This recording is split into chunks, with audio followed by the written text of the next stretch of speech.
பெர்ஃபெக்ஷனாக இருக்கிறவனை பற்றி சொல்கிறேன். இவனோட ஃபர்ஸ்ட் பெரிய குவாலிட்டி என்ன அப்படின்னா, நாட் டு பி ரிஜெக்டட். நான் ஒரு வேலை செய்கிறேன் அப்படின்னா அந்த வேலை செஞ்சு முடிக்கும் போது என்னை யாருமே என்னை என்ன பண்ணிடக்கூடாது அப்படின்னா ரெஜெக்ட் பண்ணிடவே கூடாது. இதுதான் இவனோட ஒரு ஃபர்ஸ்ட் ஒரு குவாலிட்டியாக இருக்கும்.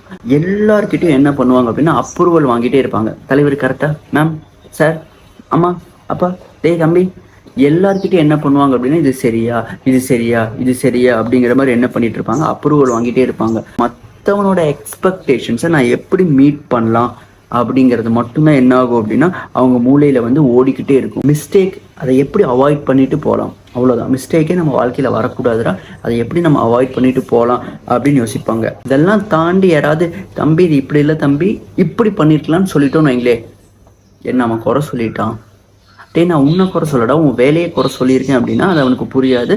அது அவன் ரொம்ப பர்சனலாக என்ன பண்ணுவான்னா அந்த ஃபீட்பேக் வந்து எடுத்துக்குவான். ஸோ இதுதான் அந்த